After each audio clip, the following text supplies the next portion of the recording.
Movie के start में हमें मूवी के मेन कैरेक्टर को उसकी फैमिली के साथ दिखाया जाता है। वो लोग लंच कर रहे होते हैं कि तभी मेन कैरेक्टर को एक कॉल आती है। दरअसल मूवी का मेन कैरेक्टर एक पुलिस ऑफिसर है और उसे कॉल पर बताया जा रहा था कि यहाँ कहीं एक मर्डर हो गया है। वो जल्दी से उनकी बताई हुई लोकेशन पर पहुँचता है और देखता है कि किलर वहाँ पर बहुत आराम से बैठा हुआ है और साथ ही उसे किलर बीमार भी लगता है क्योंकि उसकी पूरी बॉडी पर एलर्जी थी। अब पुलिस ऑफिसर अंदर जाकर डेड बॉडीज देखता है जिनको बुरी तरह से काटने के बाद बांधा गया था। यहाँ उसके साथी पुलिस ऑफिसर्स उसे बताते हैं कि असल में मर्डर यहाँ नहीं हुआ बल्कि मर्डर करने के बाद इन डेड बॉडीज को यहाँ लाया गया है। और अब वो लोग उस लोकेशन पर जाते हैं जहाँ पर असल में मर्डर हुआ था। वो जगह काफी अजीब दिख रही थी। ऐसा लग रहा था कि वहाँ पर किसी ने कोई रिचुअल परफॉर्म किया है। वो लोग वहाँ पर बहुत सी ऐसी चीजें देखते हैं जो ब्लैक मैजिक से रिलेट कर रही थी। जिस तरह वहाँ पर कुछ परिंदे थे जो कि मरे हुए थे और वहीं पर एक ऐसा प्लांट भी था जो कि जलने के बाद ऐसा लग रहा था कि वो छोटे छोटे स्कल्स हैं। पुलिस ऑफिसर जैसे ही उसे टच करने वाला था तो उसको उसके बाकी साथी वापस बुला लेते हैं। और यहीं से अब हमें मूवी में एक जंगल दिखाया जाता है जहाँ पर एक आदमी शिकार कर रहा था पर पाँव स्लिप होने की वजह से वो नीचे गिर जाता है और चोट लगने पर वो बेहोश हो गया था। होश आने पर वो देखता है कि एक जंगली आदमी उसका शिकार खा रहा है।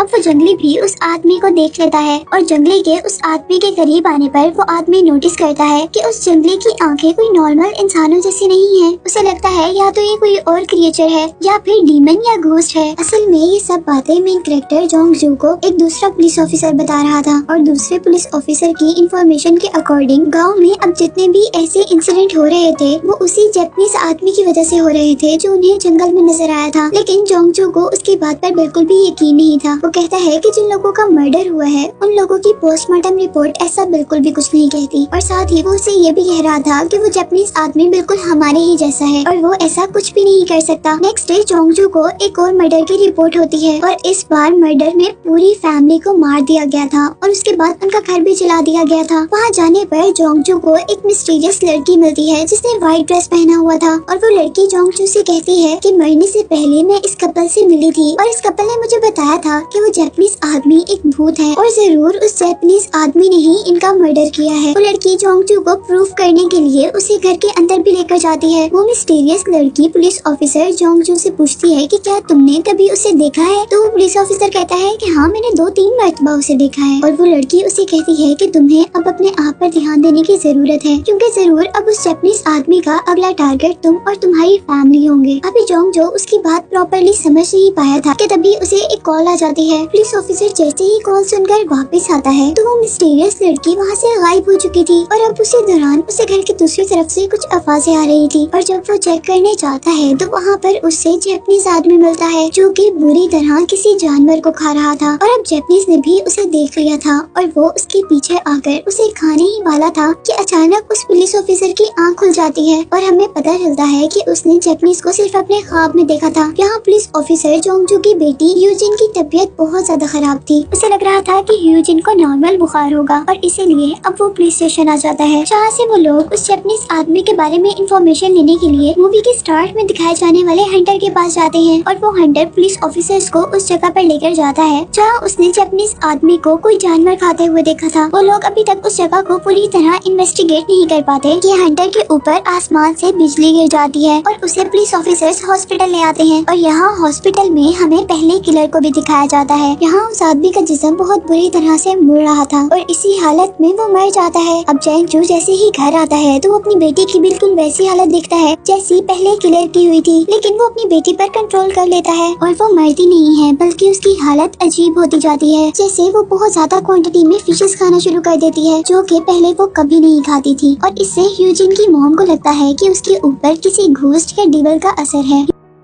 ह्यूजिन की मॉम जोंगजू से कहती है कि हमें इसे किसी अच्छे शैमन को दिखाना चाहिए। शैमन एक ऐसा आदमी होता है जो रिचुअल परफॉर्म करके डीमंस या घोस्ट को दूर करता है। लेकिन जोंगजू को इन सब बातों पर बिल्कुल भी बिलीव नहीं था, इसलिए वो उनकी बातों को इग्नोर करते हुए पुलिस स्टेशन आ जाता है जहाँ उसके साथ ही पुलिस ऑफिसर उसे एक आदमी से मिलवाते हैं। वो आदमी प्रिस्ट होने के साथ साथ जापानीज लैंग्वेज भी जानता था। पुलिस ऑफिसर्स का कहना था कि हमें इस आदमी की जरूरत पड़ सकती है जब हम उस जापानीज आदमी से मिलने जाएंगे क्योंकि गाँव वालों के अकॉर्डिंग ये सब कुछ उस जापानीज आदमी की वजह से ही हो रहा था। वो लोग उस प्रीस्ट को लेकर उस मिस्टीरियस जापानीज के घर जाते हैं, जहाँ एक पुलिस ऑफिसर को बहुत सारी ऐसी फोटोज मिलती हैं जो गांव वालों की थी और वो सारे गांव वाले मर चुके थे। यही जैंग चू दूसरे रूम में जाता है और वहाँ जाने पर उसे लगता है कि ये कोई रिचुअल रूम है जहाँ पर बहुत सी चीजें ब्लैक मैजिक से रिलेटेड थी। और तभी उतने में वहाँ पर जापानीज आदमी आ जाता है, लेकिन वहाँ की सारी कंडीशन को देखकर ये दोनों बहुत ज्यादा डर गए थे और उनको लग रहा था कि जरूर वो कोई घोस्ट है, इसीलिए वो डर कर वहाँ से वापस आ जाते हैं। अब जैंगजू के साथ वाला पुलिसमैन जैंगजू को बताता है कि उस जापानीज आदमी का अगला टारगेट तुम्हारी फैमिली है। जैंगजू से पूछता है कि तुम ऐसा कैसे कह सकते हो, जिस पर वो पुलिस ऑफिसर जैंगजू को एक शूज दिखाता है जो कि उसकी बेटी का था। इसीलिए वो घर जाकर ह्यूजिन से उस जापानीज आदमी के बारे में सवाल करता है और उसका नाम सुनते ही ह्यूजिन बहुत ज्यादा गुस्से में आ गई थी। कुछ देर बाद भी ह्यूजिन की बॉडी पर वैसे ही एलर्जी देखता है जैसे हमने मूवी के स्टार्ट में किलर की भी बॉडी पर देखी थी। अब जैंगजू जल्दी से प्रीस्ट को लेकर जापानीज आदमी के घर जाता है। वो वहाँ मरे हुए लोगों की फोटोज को देखने आया था, पर वहाँ जाने पर उसे कोई भी फोटोज नहीं मिलती और वो गुस्से में वहाँ की हर चीज तोड़ने लगा था। और ये देखते हुए जापानीज आदमी का डॉग उस पर अटैक कर देता है और वो डॉग को बहुत बुरी तरीके से मारता है। और जैसे ही उसके सामने जापानीज आदमी आता है तो वो उसे धमकी देता है कि अगर 3 दिन तक तुमने ये जगह खाली ना की तो मैं तुम्हें भी बहुत बुरी तरह मारूंगा जैसे मैंने इस डॉग को मारा है। यहीं दूसरी तरफ अब ह्यूजिन की हालत बहुत ज्यादा खराब होती जा रही थी और अब जैंगजू अपने घर में एक शैमन को बुलाता है और उस शैमन को जैंगजू के घर पर एक पॉट मिलता है। वो जैंगजू को अकेले में लेकर जाकर कहता है कि तुम्हारी बेटी के साथ जो सब कुछ हो रहा है वो जापानीज की वजह से ही हो रहा है और वो जापानीज आदमी कोई इंसान नहीं है। अगर तुम इन चीजों से बचना चाहते हो तो तुम्हारे पास सिर्फ 2 रास्ते हैं, या तो उस जापानीज आदमी को जान से मार दो या फिर मुझे यहाँ पर एक रिचुअल परफॉर्म करना पड़ेगा। वो कहता है कि अगर ऐसा ना किया गया तो जो कुछ तुम्हारी बेटी के साथ हो रहा है वो पूरे गाँव के साथ होगा। जैंगजू उसकी बात मान जाता है और अब मूवी में हम देखते हैं कि यहाँ पर 2 जगह रिचुअल परफॉर्म हो रहा था। एक वो जो जैंगजू के घर पर शैमन कर रहा था और दूसरा जो जापानीज अपने घर पर कर रहा था। उस शॉमैन ने अपना रिचुअल परफॉर्म करने के लिए एक बहुत बड़ी सी डॉल बनाई थी। वो डॉल ह्यूजिन जितनी बड़ी थी। वो अपना रिचुअल परफॉर्म करते करते जैसे ही उस डॉल को मारता है और जहाँ मारता है उसी वक्त और उसी जगह पर ह्यूजिन को भी पेन होता है। दूसरी तरफ उस जापानीज आदमी को भी वहीं पर पेन हो रहा था जहाँ पर ह्यूजिन को पेन हो रहा था। हम देखते हैं कि ह्यूजिन की हालत बहुत ज्यादा खराब हो गई थी और वो किसी न किसी तरह अपने फादर से इस रिचुअल को बंद करने को कहती है और जैंगजू उसे बंद कर अपनी बेटी को हॉस्पिटल ले आता है। और दूसरी तरफ हम जापानीज आदमी को देखते हैं जो कि दर्द से रेंगता हुआ अपने घर से बाहर आ गया था और वहाँ पर वो उसी मिस्टीरियस सफेद कपड़ों वाली लड़की को देखता है जिसे देखकर वो बहुत ज्यादा डर जाता है। अब यहाँ हम देखते हैं कि वो रिचुअल तो खत्म हो चुका था और शैमन के अकॉर्डिंग यहाँ पर इस चीज को रोकने के सिर्फ 2 ही रास्ते थे और अब उनके पास दूसरा रास्ता ये था कि वो जापानीज आदमी को मार दे। अब जैंगजू प्रीस्ट और दूसरे आदमियों को लेकर जापानीज के घर जाता है। वहाँ उसे जापानीज तो नहीं मिलता, लेकिन घर के पीछे उन्हें ज़ोंबी की तरह का एक आदमी दिखता है जिसे वो मारने लगे थे, लेकिन प्रीस्ट उन्हें रोक लेता है और वो अजीब सी हालत वाला आदमी प्रीस्ट को ही काट लेता है और उसको काटने के बाद वो खुद मर जाता है। यहीं पर अब जैंगजू की नजर जापानीज पर पड़ती है और वो जापानीज को पकड़ने के लिए उसके पीछे भागते हैं, जबकि वो जापानीज आदमी उनसे डर कर कहीं छुप जाता है। और जब जैंगजू और उसके लोगों को काफी ढूंढने तक वो नहीं मिलता तो वो लोग वापस आ जाते हैं। लेकिन अब उस जापानीज आदमी के पीछे वो व्हाइट ड्रेस वाली लड़की पड़ गई थी जिसे हमने पहले भी देखा था कि जापानीज आदमी उससे बहुत डरता है। और आखिर हम देखते हैं कि वो लड़की जापानीज आदमी को मार देती है और उसकी डेड बॉडी को जैंगजू की कार पर फेंकती है। वो लोग उसकी डेड बॉडी देखकर डर गए थे और वो सब लोग फैसला करते हैं कि वो उस जापानीज की डेड बॉडी को वहाँ से दूर फेंक देंगे। जैंगजू अब अपनी बेटी के पास जाता है जहाँ पर ह्यूजिन बिल्कुल ठीक हो चुकी थी और जैंगजू को लग रहा था कि उस जापानीज की मरने की वजह से सब कुछ ठीक हो गया है, इन हालांकि सब कुछ ठीक नहीं हुआ था, क्योंकि हम देखते हैं कि जख्मी प्रीस्ट को अब बहुत से इल्यूजन्स आ रहे हैं जिसमें जापानीज है और दूसरी तरफ उस शैमन को भी ऐसे ही इल्यूजन आ रहे हैं। तो वो देखता है कि उसके साथ ही पुलिसमैन ने उसके सारे घर वालों को मार दिया है और वो भी मूवी में दिखाए जाने वाले पहले किलर की तरह जमीन पर बैठा हुआ है और उसकी पूरी बॉडी पर एलर्जी है।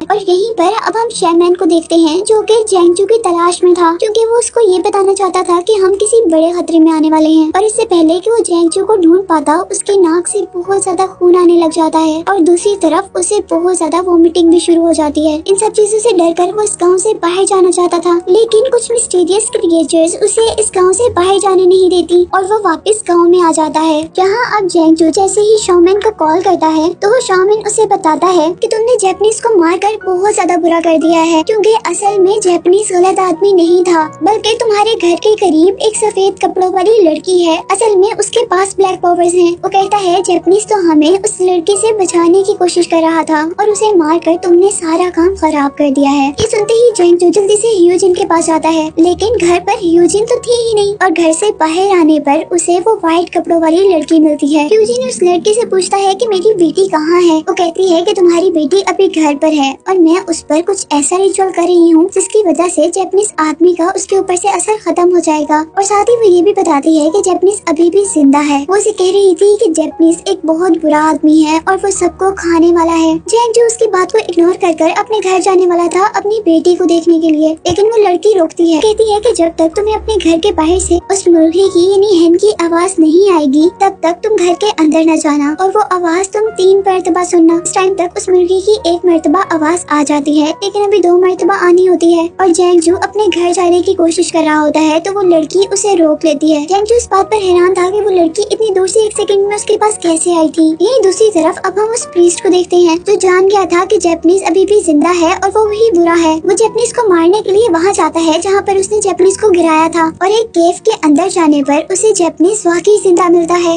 इस केव के अंदर जैपनीज अभी भी कोई रिचुअल परफॉर्म कर रहा था। अब यहीं पर हम ह्यूजिन को देखते हैं जो कि बहुत सारी फिशेस खा चुकी थी और वो अभी भी फिशेस सिखा रही थी। और फिर अचानक वो बहुत ही वियर्ड तरीके से अपनी मॉम को देखती है और फिर उनके पीछे रखी हुई नाइफ को। यहीं उसके घर के बाहर जैंगजू को शॉमैन की कॉल आती है जो उससे कह रहा था कि तुम सफेद कपड़ों वाली लड़की की बात नहीं मानना, जबकि वो लड़की उसे कह रही थी कि तुम घर के अंदर मत जाना। अब यहाँ पर हम दोबारा जैपनीज आदमी को देखते हैं जिससे प्रिस्ट पूछ रहा था कि तुम सच सच बता दो कि तुम हो कौन, नहीं तो मैं तुम्हें मार दूंगा। और जैपनीज आदमी कहता है कि मैं कोई भूत नहीं हूँ, मैं तो एक आम इंसान हूँ। वो उससे पूछता है कि क्या भूतों के पाँव इंसानों जैसे होते हैं। वो कहता है कि मेरे हाथ पाँव मेरी स्किन बिल्कुल इंसानों जैसी है, तुम चाहो तो मुझे टच कर सकते हो। और यहाँ अब जैपनीज आदमी अपना कैमरा उठाता है प्रीस्ट की फोटो लेने के लिए, जबकि दूसरी तरफ हमें जैंगजू को दिखाया जाता है जो कि उस लड़की के मना करने के बावजूद अपने घर में चला गया था और उसके वहाँ जाने से सबसे गलत काम होता है, यानी उसकी बेटी उसकी फैमिली को मार देती है। और इतना सब हो जाने के बाद भी वो अपनी बेटी को प्यार से अपने पास बुलाता है। और यहीं से सीन कट होकर हमें दोबारा जैपनीज आदमी को दिखाया जाता है जो कि अपनी अब असल शक्ल में था। उसकी स्किन बहुत ज्यादा अजीब दिख रही थी, जबकि उसके सर पर 2 सींग भी थे। उसके नेल्स, उसकी आंखें सब कुछ अजीब हो गई थी। और इससे हमें पता चला था कि वो व्हाइट कपड़ों वाली ही सही लड़की थी, यानी उसके पास व्हाइट पावर्स थी, जबकि असल में ये जैपनीज आदमी ही डीमन था। और अब यहाँ पर हम शैमन को भी देखते हैं जो कि जैंगजू के घर पर आया था, जहाँ वो व्हाइट कपड़ों वाली लड़की ऐसे बैठी थी जैसे वो सब कुछ हार गई है। और दूसरी तरफ ह्यूजिन भी ऐसे बैठी हुई थी जैसे सारे किलर मर्डर करने के बाद बैठ रहे थे। वो उस घर के अंदर जाता है और सारे मरे हुए लोगों की फोटो लेकर बाहर आता है। जैसे ही वो अपनी कार के पास वो फोटोज रख रहा था तो उसके हाथ से एक बॉक्स नीचे गिर जाता है जिसमें सारे मरे हुए लोगों की फोटोज थी। और हमें पता चलता है कि असल में शैमन भी उस जैपनीज आदमी के साथ मिला हुआ था, और जब वो ह्यूजिन पर रिचुअल भी परफॉर्म कर रहा था तब भी वो जैपनीज आदमी के साथ था। और जैपनीज आदमी को उसके रिचुअल की वजह से दर्द नहीं हो रहा था, बल्कि उस व्हाइट कपड़ों वाली लड़की के रिचुअल से पेन हो रहा था। अब यहाँ जो हमने देखा था कि शैमन डरकर इस विलेज से भागने की कोशिश कर रहा है, तो उसे भी जैपनीज आदमी ने रोका था अपनी मैजिकल क्रिएचर से, क्योंकि शैमन उसके लिए काम करता था। और यही उस जैपनीज की जीत के साथ ये मूवी यहीं पर एंड हो जाती है।